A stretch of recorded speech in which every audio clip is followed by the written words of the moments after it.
Hey everyone, welcome back to your own academy, that is Achievers Academy. I'm your friend, your guider Nisha Sharma.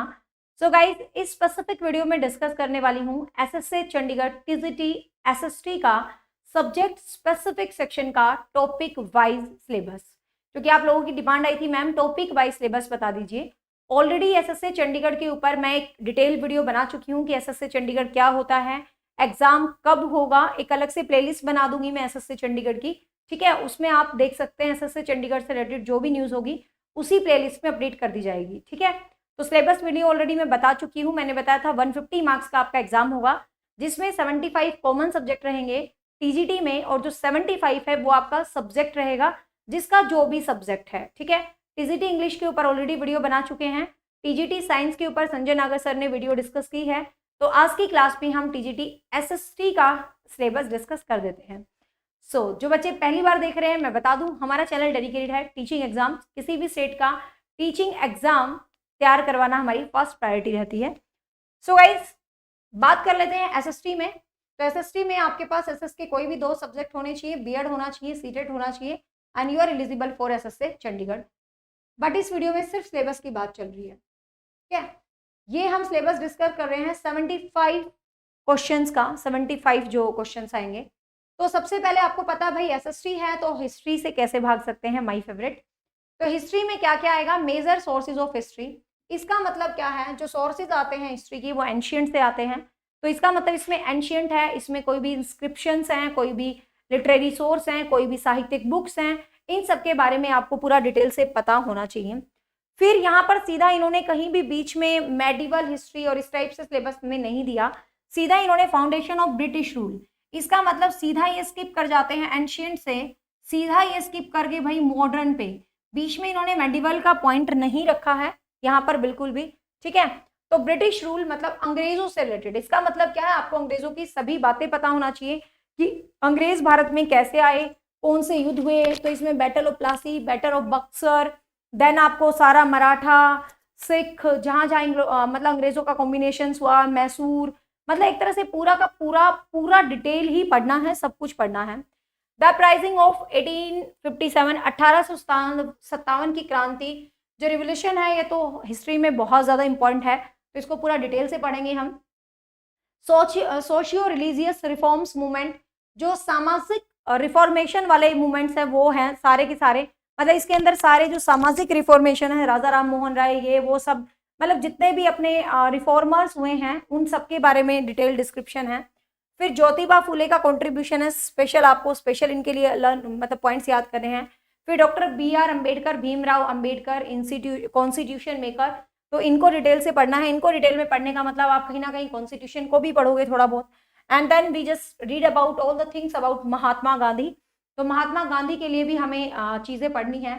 फिर growth of political consequence, और इसमें मतलब जो आपके राजनीतिक जो भी चीज़ें हैं, जैसे वर्ल्ड हिस्ट्री के कॉन्सेप्ट में आ गया, ये भी पढ़ना है. Criminal politics, partitions, independence, significant development after independence, मतलब आपको एक तरह से मॉडर्न हिस्ट्री को कंप्लीट पढ़ना है. इसमें मॉडर्न हिस्ट्री के सभी इवेंट आ गए, ये लिखा ना, तो partitions and independence, significant development, मतलब एक तरह से आप ये लगा लीजिए आपको पूरा ही पूरा इतिहास पढ़ना है. साथ में ये 1947 से 1644 ये अलग इतिहास आता है, जिसको हम टीजीटी में बेसिक बहुत कम पढ़ते हैं. 1947 से लेकर 1964 तक के क्या इवेंट है. तो इसके अंदर भारत में जैसे शिक्षा का इतिहास आ जाएगा, फिर भारत में डिवाइजन है, फिर कॉन्स्टिट्यूशन आ जाएगा, फिर इसके अंदर ये जो शिक्षा आयोग थे, नीतियां थी, इसके अंदर बहुत सारे सोशल रिफॉर्मेशन थे. मतलब ये पूरा हिस्ट्री का एक अलग कॉन्सेप्ट है. मतलब 10, 12, 15 क्लास अलग ही पढ़ी जाती है इसके अंदर. ये पूरा स्पेसिफिक टाइम पीरियड है. फिर बचे वर्ल्ड हिस्ट्री, मतलब आपको हिस्ट्री में वर्ल्ड हिस्ट्री का कॉन्सेप्ट भी करना है.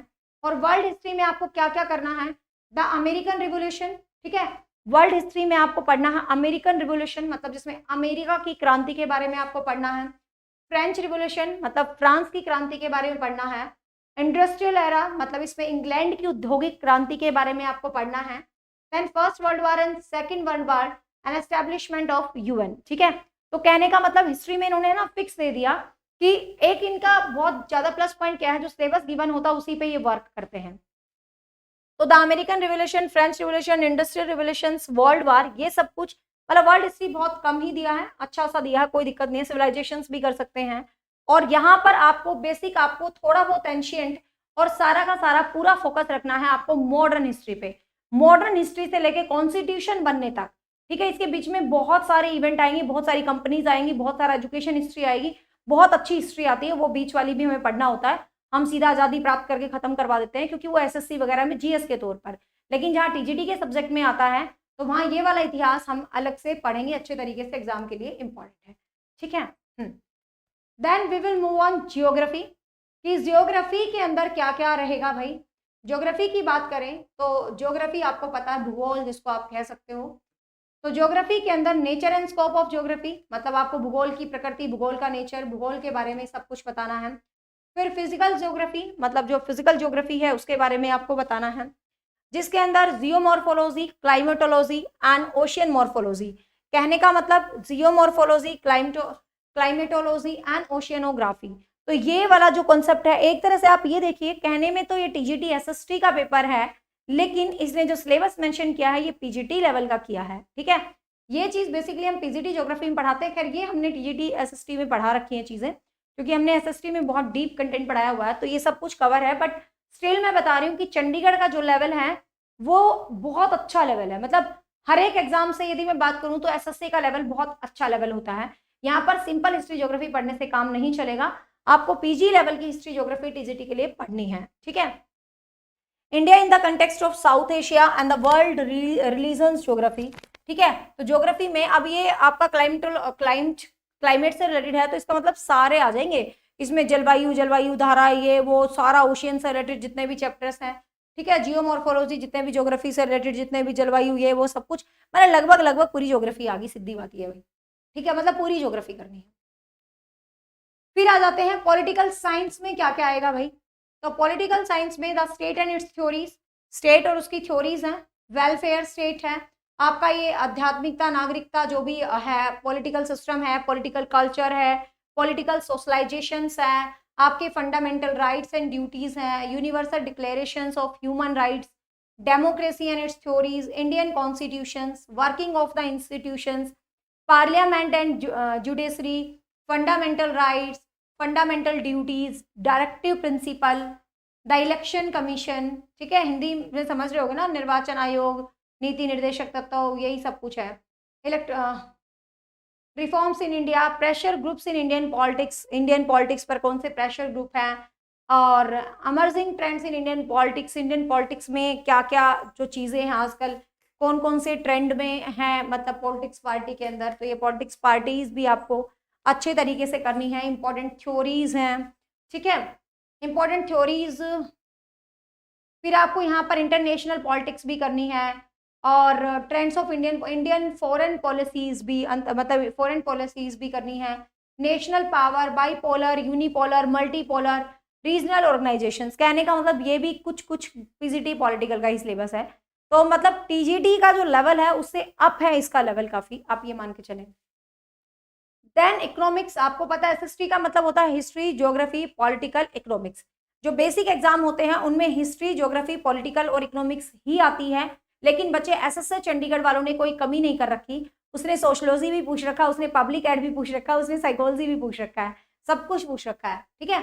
अब इकोनॉमिक्स की तरफ मूव करें तो economics, the definition and meaning of economics, nature and scope of economics, important theories of economics, people and resources, food security, growth and development, structural development, macro economics 11th का concept यहाँ पर डाल दिया आपका, macro micro economics, and macro economics and its policies, consumption functions, investment functions, determinations of income and employment, taxations, term and trades, regional blocks, impact of WTO, IMF, और ये जो भी संस्थाएं हैं, वर्ल्ड ऑर्गेनाइजेशंस, जितनी भी मतलब वर्ल्ड में ऑर्गेनाइजेशंस हैं उनसे रिलेटेड हैं, ठीक है। फिर इंडियन इकोनॉमी में इन्होंने features and characteristic of Indian economy पूछा है, role of MNCs in India, MNCs का इंडिया में क्या रोल है, ठीक है, मेजर इंडियन इकोनॉमिक्स प्रॉब्लम, तो ये इन्होंने पूछा हुआ है। तो कहने का मतलब ये सारा का सारा इकोनॉमिक्स में कॉन्सेप्ट इन्होंने पूछा हुआ है, ठीक है। आम कोई भी पेपर होता है वो हिस्ट्री, ज्योग्राफी, पॉलिटिकल, इकोनॉमिक्स पे खत्म हो जाता है, बट इट्स एसएससी चंडीगढ़, सो ये समग्र शिक्षा है, पहले इसको सर्व शिक्षा अभियान बोलते थे, बट नाउ इट्स समग्र शिक्षा, ठीक है। अब बात कर लेते हैं सोशियोलॉजी में क्या आएगा। इसमें सोशियोलॉजी का कॉन्सेप्ट भी है, जिसमें ओरिजिन है, नेचर है, development, significant of sociology and it's theories हैं, सोशल ग्रुप हैं, सोशलाइजेशन है, सोशल सेटिस्फेक्शन है, सोशल मोबिलिटी है, social institution, political institution, economic institutions, culture institution, society in India, मतलब सोशलॉजी है तो समाज से ही समाजशास्त्र है। एंड चेंजिंग ट्रेंड्स की बात करें, अंडर प्रिविलेज सेक्शंस है, सोशल डिसऑर्गेनाइजेशंस है, प्रॉब्लम ऑफ अडोलसेंस है ना, familial problems and problems of working women, family problem, societal problem. तो कहने का मतलब पूरा जो सोशलॉजी का एक बेसिक सा कॉन्सेप्ट है, सोशलॉजी बहुत डीप नहीं डाल रखी, एक बहुत ही सिंपल और बेसिक सा कॉन्सेप्ट है सोशलॉजी का, आपको पता होना चाहिए, ठीक है। Then we will move on psychology. क्या बात, I just fall in love कि भाई एसएस के अंदर भी साइकोलॉजी डाल दी इन्होंने। देखो कितने महान है एसएस से चंडीगढ़ वाले, एसएसटी वाले बच्चों को भी साइकोलॉजी पढ़वा के दम लेंगे हैं। अब साइकोलॉजी की बात करें तो इसमें कुछ चीज ऐसी हैं जो हमने नहीं डिस्कस करी हुई, बाकी आप मेरे चैनल पे, आपको पता है भाई हम हमारा पहला प्यार साइकोलॉजी ही है, तो साइकोलॉजी का तो सब कुछ अपने चैनल पर मिल ही जाएगा। आप देखो साइकोलॉजी का नहीं, खैर वो तो सब कुछ ही है, बट मैं वैसे बता रही हूँ कि कितने सारे टॉपिक हमने चैनल पे कर रखे हैं। इसमें से nature and goal of branches of psychology, psychology and इसके संप्रदाय, साइकोलॉजी डेफिनेशन, ठीक है। फिर ग्रोथ एंड डेवलपमेंट, वृद्धि और विकास, ये चैप्टर हमने बहुत अच्छे से यूट्यूब पे भी गया हुआ है। कॉन्सेप्ट टाइप ऑफ इमोशंस, संवेग से रिलेटेड कॉन्सेप्ट है।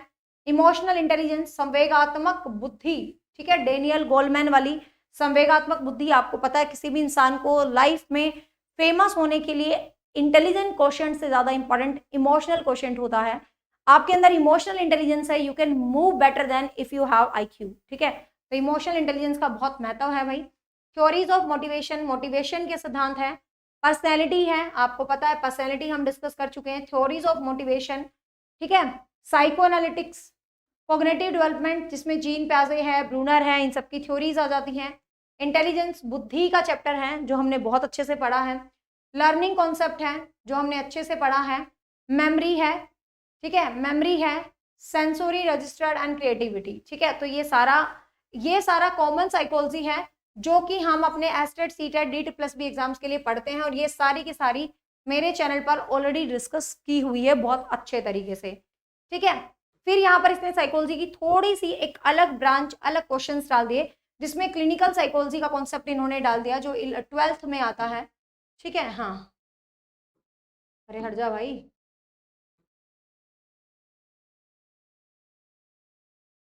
अरे हमें लर्न मोर नहीं करना भाई, तुझे तू जा ना। ठीक है। Nature and criteria of abnormality, इसके अंदर जो डिसेबिलिटीज वगैरह हैं, जो स्ट्रेस है, जो टाइप हैं, जो बिहेवियर डिसऑर्डर हैं, अबनॉर्मल बिहेवियर है, स्ट्रेस है, मतलब एक तरह से इसके अंदर जो डिसेबिलिटी वाला कॉन्सेप्ट है ना, जो DEET+B के स्पेशल टीचर वाले कॉन्सेप्ट के अंदर आते हैं, ये वो वाली साइकोलॉजी है, ठीक है। स्ट्रेस एंड इट्स टाइप है, कोपिंग स्ट्रेटजीज हैं, बिहेवियर डिसऑर्डर है, एंजाइटी बेस्ड डिसऑर्डर है, साइकोथेरेपीज हैं, सिग्निफिकेंट ऑफ स्टैटिस्टिक्स हैं, सेल्फ रिपोर्ट, मेजरमेंट, बिहेवियर, ये सब कुछ दिया हुआ है साइकोलॉजी के अंदर, ठीक है। ये सब कुछ यहाँ पर डाला हुआ है। फिर इन्होंने तो अब भी चैन नहीं लिया और कहते हैं हमें शांति नहीं है, एक और सब्जेक्ट पढ़ो SST वाले बच्चे, और वो सब्जेक्ट कौन सा है? वो सब्जेक्ट है पब्लिक एड। तो पब्लिक एडमिनिस्ट्रेशन, पब्लिक एड भी इन्होंने, ठीक है, पब्लिक एडमिनिस्ट्रेशन के बिना भी इनको चैन नहीं था भाई।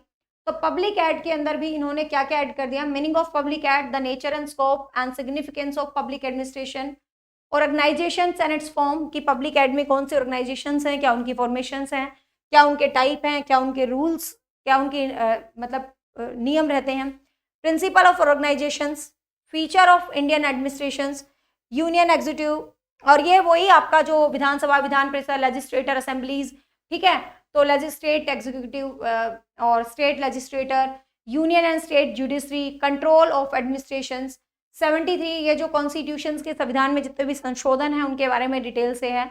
India as an welfare state है, प्लानिंग मशीनरी इन इंडियाज है, role of public enterprises, concept of privatisation and role of ministries in administration.